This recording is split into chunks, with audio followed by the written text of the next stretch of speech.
Assalamualaikum dear students. I hope you're doing great and your preparations for final term exams are also going great. So welcome to Psychology with Muqaddas and Psyche Seeker, and I hope you have joined both the communities और दोनों communities को आपकी support की बहुत ज़्यादा ज़रूरत है. Your support is our motivation, our encouragement और जितने भी हमारी efforts हैं तो सारी जो आपकी support होती है that is the appreciation from your side. So thank you so much. And today we are going to start about substance related and addictive disorders.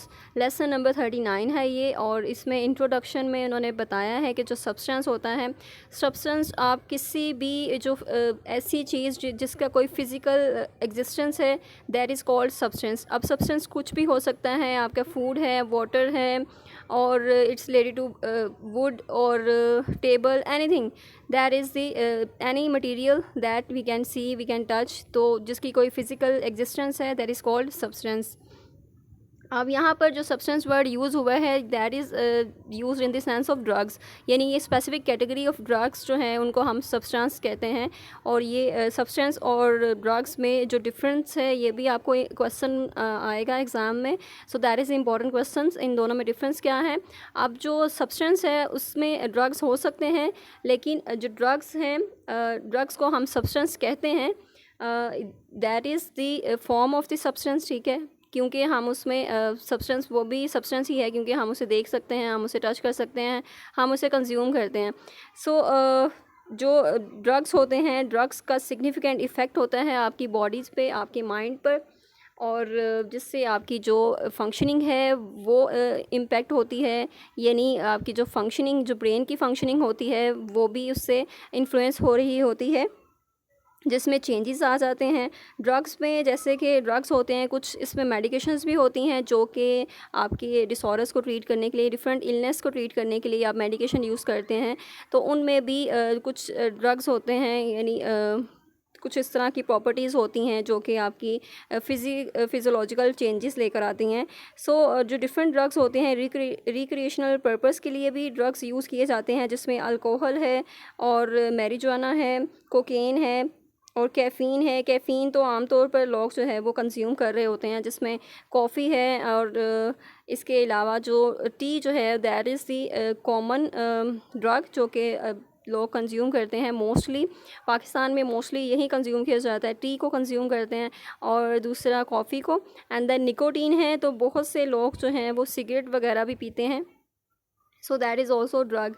अब ये जो ड्रग्स हैं ये क्या कर रहे होते हैं, जब आप इनको कंज्यूम करते हैं तो ये डिफरेंट मॉलिक्यूल्स होते हैं जो कि आपकी बॉडी में इंजेक्ट हो जाते हैं, यानी आपके ब्लड स्ट्रीम से आपके ब्रेन तक चले जाते हैं, और आपके ब्रेन में जितनी ब्रेन की जो फंक्शनिंग है उसको मुतासिर करते हैं, और ब्रेन में जितने आपके न्यूरोकेमिकल्स रिलीज़ हो रहे होते हैं उनकी फंक्शनिंग को इम्पेक्ट करते हैं, जिससे आपके जो न्यूरोट्रांसमीटर्स होते हैं वो या तो बहुत ज़्यादा रिलीज़ होते हैं या फिर बहुत कम रिलीज़ होते हैं.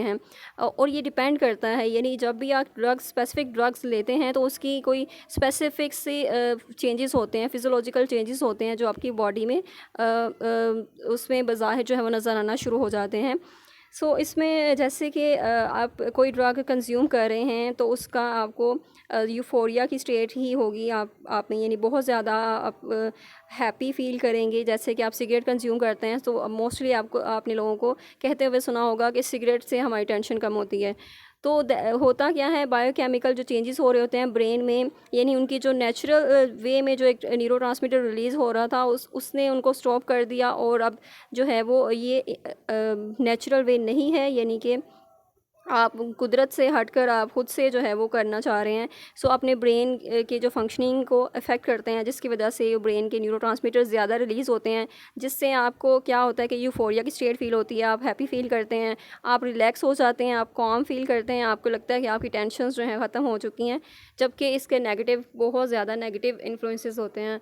सब्सटेंस इंटॉक्सिकेशन क्या होता है? सब्सटेंस इंटॉक्सिकेशन में एक इंसान कोई भी सब्सटेंस को कंज्यूम करता है और फिर उसके जो टेम्परेरी चेंजेस होते हैं उसकी थॉट्स में, फीलिंग्स में और बिहेवियर्स में उसको नज़र आते हैं. तो ये सब्सटेंस इंटॉक्सिकेशन है, यानी इसमें आप सब्सटेंस को कंज्यूम करते हैं, कोई भी सब्सटेंस आप कंज्यूम करते हैं, उसको लेते हैं, सो उसके बाद जो है वो कुछ चेंजेस आपकी बॉडी में आते हैं, आपके बिहेवियर में आते हैं। एंड देन टॉलरेंस का एक कॉन्सेप्ट है और विथड्रॉल का कॉन्सेप्ट है इसमें।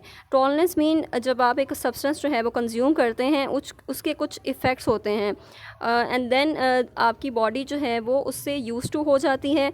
उसके बाद आपको ज़्यादा क्वांटिटी में वो सब्सटेंस चाहिए होता है सेम इफ़ेक्ट को फ़ील करने के लिए, यानी आपकी बॉडी ने एडजस्टमेंट कर ली होती है और उसके साथ एंड उसको और ज़्यादा ज़रूरत होती है कि वो आपको जो सेम इफ़ेक्ट पहले फ़ील कर रहे थे आपको वो और क्वांटिटी बढ़ाने की ज़रूरत होती है ताकि वही इफ़ेक्ट आप दोबारा फ़ील कर सकें, यानी आपकी बॉडी ने टॉलरेंस डेवलप कर लिया उसके लिए।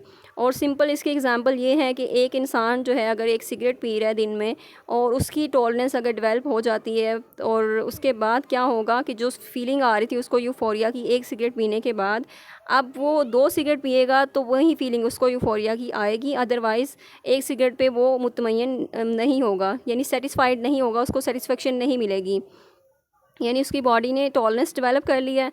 अब जो है वही 2 से 3 की तरफ आएगा और 3 सिगरेट पीने पे उसको वही स्टेट जो है वो फ़ील होगी यूफोरिया की जो उसे एक सिगरेट पीने पे होती थी। इस तरह से आहिस्ता आहिस्ता उसकी जो क्वांटिटी है, जो अमाउंट है वो इंक्रीज़ होती रहती है और वो बहुत ज़्यादा अमाउंट में वही सब्सटेंस को कंज्यूम करता है, जिससे उसके हेल्थ इफ़ेक्ट्स जो हैं बहुत ज़्यादा उससे नेगेटिव इम्पैक्ट पड़ता है उसकी हेल्थ पर।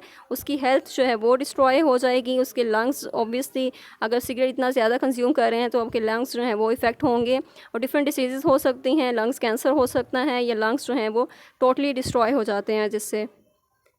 सो ये टॉलरेंस का कॉन्सेप्ट है। देन विथड्रॉल का कॉन्सेप्ट है। विथड्रॉल मीन्स जब आप स्टॉप कर देते हैं कोई भी सब्सटेंस जो कि आप इसको यूज़ कर रहे थे या फिर कंज्यूम कर रहे थे उसको आप लेना बंद कर देते हैं। उसकी सूरत में भी कुछ साइड इफ़ेक्ट्स होते हैं जिससे आपकी बॉडी जो है वो कुछ इस तरह के साइंस शो करती है जो कि यानी पहले जो अपोजिट साइंस थे यानी यूफोरिया की स्टेट थी, अब वो स्टेट जो है वो चेंज हो गई है। अब आपको ड्राउजी या सैड फील होगा, आपकी बॉडी जो है वो डिमांड करेगी आपसे कि मुझे वही वाला सब्सटेंस चाहिए जो कि आप कंज्यूम कर रहे थे।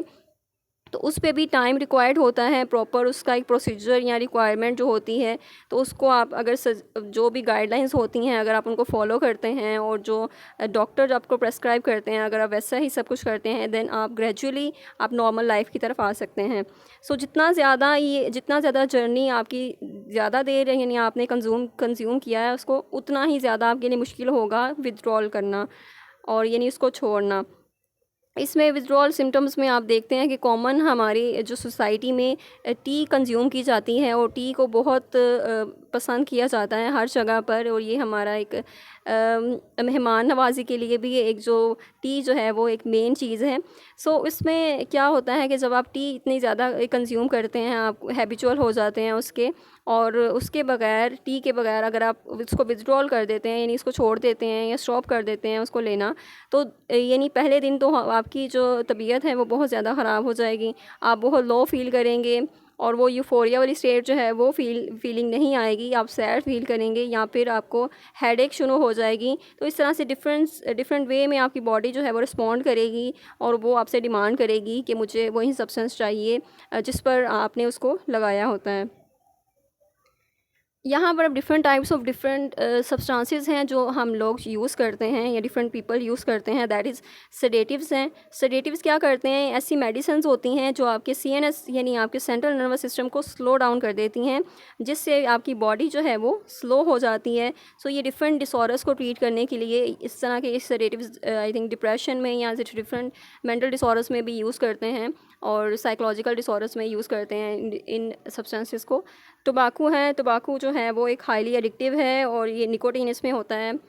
निकोटीन के अलावा टोबाकू जो है वो ये सिगरेट्स में पाया जाता है। देन कैफ़ीन है, कैफ़ीन भी स्टिमुलेंट है और ये टी कॉफ़ी में पाई जाती है एंड कोकोआ प्लांट्स में पाई जाती है, जिससे कॉफ़ी जो है वो उसके बीन्स वगैरह मिलते हैं एंड देन ये स्टिमुलेट कर देती है आपके सीएनएस सिस्टम को, यानी आपको अलर्ट कर देती है।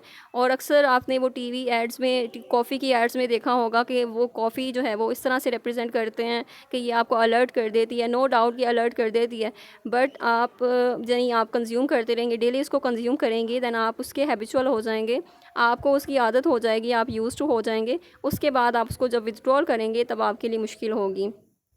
सो ये कोई इतना हेल्दी वे नहीं है। इसके अलावा भी कुछ कोपिंग स्ट्रेटजीज़ होती हैं, कुछ और भी चीज़ें होती हैं अलर्ट रहने के लिए, या फिर इतना अटेंशन को मेंटेन करने के लिए या फोकस को मेंटेन करने के लिए। तो ज़रूरी नहीं है कि आप नेगेटिव वे में ही उसको डील करें, आप पॉजिटिवली भी डील कर सकते हैं। सो ये सब्सटेंस जो हैं इनका कोई और फ़ायदा नहीं है, नुकसान ही है इनका। इनके जस्ट जो बेनिफिट्स हैं आपको वो एक लिमिटेड जो है वो बेनिफिट्स मिलेंगे, और इनके जो भी साइड इफ़ेक्ट्स हैं वो बहुत ज़्यादा होते हैं।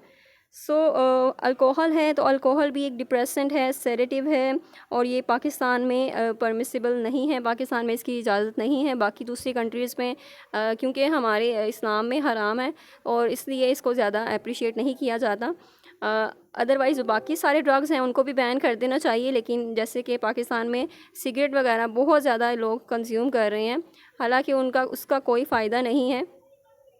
तो जैसे कि उन्होंने टीवी एड्स में लिखा भी होता है कि सिगरेट नोशी सेहत के लिए मुज़िर है। अगर इतनी ही ज़्यादा है तो फिर इसको बैन क्यों नहीं कर देते, इस ड्रग को भी बैन कर देना चाहिए। क्यों आप लोगों की सेहत के साथ खेल रहे हैं, और जिससे आपके हॉस्पिटल्स जो हैं उनका भी जो बजट है वो भी कम रहेगा। सो ये तो पूरी गवर्नमेंट की जो पॉलिसी है वट। एंड देन कैनबीज़ हैं, कैनबीज़ जो हैं वो मैरिजुआना जिसे कहते हैं, और इसका यानी आई थिंक इसका नेम भंग है। ये मैरिजुआना जो यूज़ करते हैं रिक्रिएशनल पर्पस के लिए भी लोग यूज़ करते हैं, ये ड्रग्स वगैरह में यूज़ करते हैं, मेडिसिन्स वगैरह में यूज़ करते हैं इसको। एंड देन हेलुसिनोजेंस हैं, हेलुसिनोजेंस भी एक क्लास ऑफ ड्रग्स हैं जिसमें हेलुसिनोजन जैसे कि नेम से पता चल रहा है हेलुसिनेशंस होते हैं। किसी भी इंसान को जो परसेप्शन ऑफ रियलिटी है उसकी डिस्टॉर्टेड हो जाती है, उसको कुछ नज़र आता है, जो चीज़ें नज़र आती हैं जो कि रियलिटी में नहीं होती, दैट इज़ हेलुसिनेशंस। अगर वो इस तरह के ड्रग्स कंज्यूम करते हैं देन हेलुसिनेशंस के सिम्टम्स उन्हें आएंगे।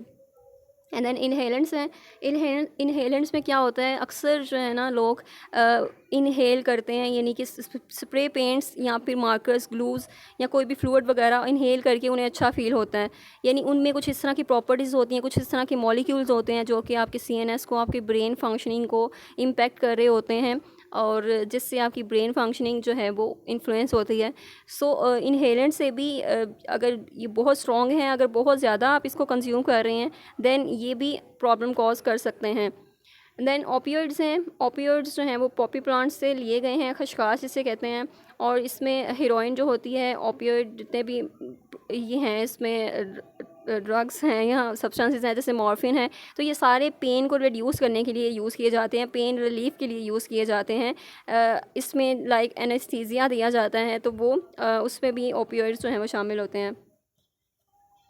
एंड देन अदर अननाउन जो सब्सटेंसेस हैं, जो दूसरे सब्सटेंसेस हैं लोग यूज़ करते हैं, जिसमें बेंजोडाइज़ेपिन है। अब ये जो मेडिकेशंस हैं ये कुछ, और ये एंटी एंग्जाइटी ड्रग्स भी इसे कहते हैं, जिसमें विलियम है, जेनिस है। मोस्टली ये जो है वो मेंटल डिसऑर्डर्स को ट्रीट करने के लिए, एंग्जाइटी डिसऑर्डर्स को ट्रीट करने के लिए ये सब्सटेंसेस या ड्रग्स या मेडिकेशंस यूज़ की जाती हैं। एंड देन ओपियोइड्स हैं, इसमें ओपियोइड्स में ओपियम, हीरोइन, मॉर्फिन, कोडीन वगैरह ये ड्रग्स होते हैं। ओपियम भी बहुत हाईली एडिक्टिव सब्सटेंस है, और ये आपके फ़िज़िकल और इमोशनल पेन को ट्रीट करने के लिए यूज़ किया जाता है। इसके अलावा मॉर्फिन भी इसी पर्पज़ के लिए यूज़ होता है कि आपके पेन जो है उसको रिलीव करने के लिए यूज़ होता है। हीरोइन भी इसी पर्पज़ के लिए यूज़ होता है, ये भी पेन रिलीवर के तौर पर यूज़ किया जाता है। नेक्स्ट है एंडोर्फिन्स। एंडोर्फिन्स जो होते हैं ये न्यूरोट्रांसमीटर्स होते हैं, नेचुरल न्यूरोट्रांसमीटर्स होते हैं आपकी ब्रेन के, जो कि आपकी पेन को रिलीव करने में हेल्प आउट करते हैं, आपकी इमोशनल टेंशन को रिड्यूस करते हैं, आपकी मूड को एलिवेट करते हैं।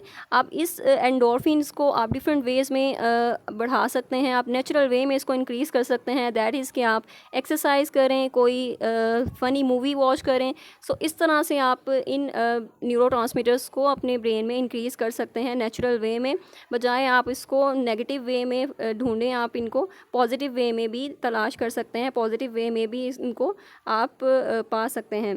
सो गैम्बलिंग है, गैम्बलिंग वैसे तो कोई सब्सटेंस नहीं है, लेकिन गैम्बलिंग जो है एक एडिक्टिव डिसऑर्डर है, यानी इसमें एडिक्शन बहुत ज़्यादा होती हैं, आपको हाईली एडिक्टिव है, और ये आपके ब्रेन के रिवॉर्ड सिस्टम को एक्टिवेट कर देता है, जिससे आप जो बहुत ज़्यादा इसमें इन्वॉल्व हो जाते हैं, और आपको एक यानी इसको छोड़ना मुश्किल हो जाता है, इतने ज़्यादा आप इसमें इन्वॉल्व हो जाते हैं, ये इतना ज़्यादा एडिक्टिव है, इतनी ज़्यादा इसकी आदत हो जाती है आपको कि आपको एक रिवॉर्ड मिलता है। अगर आप जीत जाते हैं तो आपको रिवॉर्ड मिलता है, आपके ब्रेन का जो रिवॉर्ड सिस्टम है वो ऑन हो जाता है, जिससे आप और ज़्यादा एक्टिव हो जाते हैं और आपको जो खुशी मिलती है, यूफोरिया मिलता है, उसको हासिल करने के लिए आप दोबारा से वो प्ले करते रहते हैं। इस तरह से आप उसमें इन्वॉल्व रहते हैं। And then substance induced related disorders जो हैं इनको 2 ग्रुप्स में डिवाइड किया गया है। First of all substance use disorders है, दूसरा सब्सटेंस इंड्यूस्ड डिसऑर्डर्स है। इन दोनों में डिफरेंस क्या है? फर्स्ट वाला जो है उसमें सब्सटेंस यूज़ किया जाता है, यानी सब्सटेंस को आप यूज़ करते हैं, आप डेली लाइफ में अपनी, जैसे कैफ़ीन वगैरह है आप उसको यूज़ कर रहे हैं, या निकोटीन है, या कोई भी सब्सटेंस जो है वो आप कंज्यूम करते हैं daily. And then substance induced disorders, substance induced disorders ऐसे डिसऑर्डर्स हैं जो कि आपके मेंटल डिसऑर्डर्स हैं, आपके सब्सटेंस की लेने की वजह से वो आपको हो जाते हैं। जैसे आप कोई भी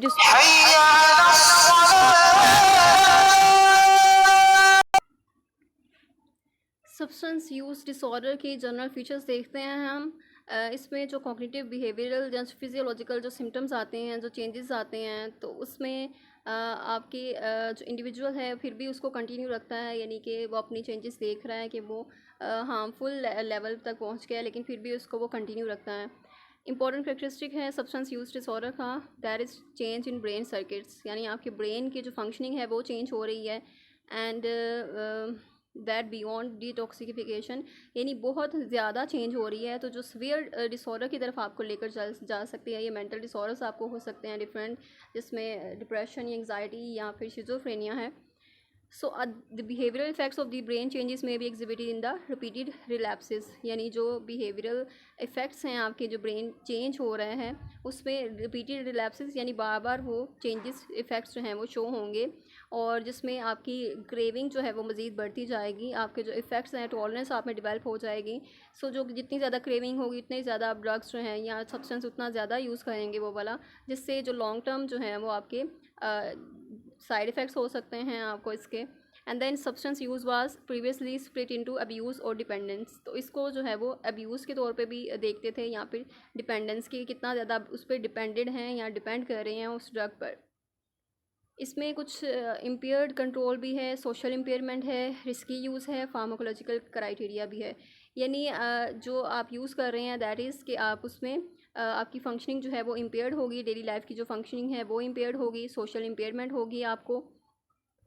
और नेक्स्ट इंडिविजुअल में take the substance in larger amounts, यानी आप उसमें आपकी टॉलरेंस डेवलप हो जाएगी, आप उसको लार्जर अमाउंट में कंज्यूम करना स्टार्ट कर देंगे, और उसको लॉन्गर पीरियड में, यानी बहुत ज़्यादा कंज्यूम करेंगे काफ़ी अरसे तक, और विदड्रॉल करेंगे। जब भी विदड्रॉल करेंगे तो आपको वो विदड्रॉल सिम्टम्स जो हैं वो आएंगे, और आपकी बॉडी जो है वो इस तरह रिएक्ट करेगी, और उसको उसमें फिर आपको कोई हेल्प चाहिए होगी। और इंडिविजुअल एक्सप्रेस परसिस्टेंट डिज़ायर, अच्छा इंडिविजुअल ये डिज़ायर होगी कि वो उसको कट डाउन करे या उसको कम करे उस सब्सटेंस यूज़ को, लेकिन वो उसकी एफ़र्ट्स जो हैं वो सारी अनसक्सेसफुल जाएंगी कि उसको वो डिक्रीज़ कर सके या उसके यूज़ को डिसकंटिन्यू करे। जैसे कि मैंने आपको बताया विथड्रॉल करना ईजी नहीं रहता, ईजी नहीं होता, बल्कि उसके लिए कोई हेल्प रिक्वायर्ड होती है। सो प्रोफेशनल हेल्प यहाँ पर लेना ज़रूरी है। सब्सटेंस यूज़ डिसऑर्डर में जनरल फीचर्स नेक्स्ट हैं। तो इंडिविजुअल बहुत ज़्यादा टाइम स्पेंड करता है यानी सब्सटेंस को रिक्वायर्ड करने, सब्सटेंस को कंज्यूम करने के लिए। And then severe substance use disorder में इसको वो डेली कंज्यूम करता है, और कुछ एक्टिविटीज़ उस तरह की सब्सटेंस से रिलेटेड ही हैं उस पर इन्वॉल्व है। क्रेविंग जो है उसकी बढ़ती जाएगी, उसकी इंटेंस डिज़ायर होगी कि वो उस ड्रग को कंज्यूम करे, कभी भी कंज्यूम करे, और किसी भी इन्वायरमेंट में उसको क्रेविंग हो सकती है। रिकरेंट सब्सटेंस यूज़ में result in failure to fulfil major role obligations, यानी जो डिफरेंट उसके रोल्स हैं, जो सोसाइटीज़ के जो रोल्स हैं, जो उसके as a father, as a brother, as a son, जो उसके रोल्स हैं वो सारे रोल्स जो हैं वो उसमें मिसमैनेजमेंट होगी, उसको फुलफ़िल नहीं कर पाएगा।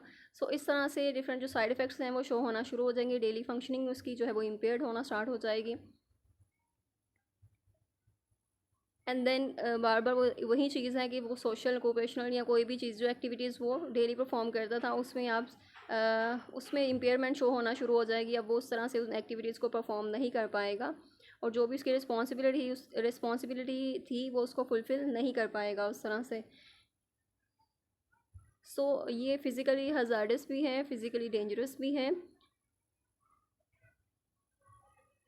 यानी आप किसी भी आप सब्सटेंस जो है वो यूज़ करके अगर आप रोड पे जा रहे हैं और आपको सेंस नहीं है अबाउट योर सराउंडिंग्स, तो आपका एक्सीडेंट भी हो सकता है। ये जो डिसऑर्डर है इस तरह से डिसऑर्डर्स नहीं सॉरी ड्रग्स जो हैं वो इस तरह से काफ़ी रोल प्ले कर रहे होते हैं आपकी डिफरेंट डिसऑर्डर्स में भी, और आपकी डेली फंक्शनिंग को इम्पेक्ट कर रहे होते हैं। आपकी ओवरऑल जो लाइफ है वो डिस्ट्रॉय हो जाती है।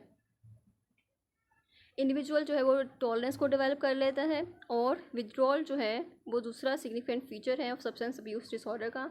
यानी विथड्रॉल करेगा तो उसके अलग से फीचर्स और उसके अलग से जो सिम्टम्स हैं वो शो होना शुरू हो जाएंगे, और उसके भी कॉन्सिक्वेंसेस हैं। सो नेक्स्ट चैप्टर में हम इसको मज़ीद डिस्कवर करेंगे कि जो सब्सटेंस इंड्यूस्ड डिसऑर्डर हैं वो क्या होते हैं, उनके जनरल फीचर्स क्या हैं, उनमें कौन से डिसऑर्डर्स हैं और कौन कौन से मेंटल डिसऑर्डर्स हो सकते हैं। I hope I made it clear and do share this video with other students. अपना बहुत सा ख्याल रखें, दुआ में याद रखें। अल्लाह हाफिज़।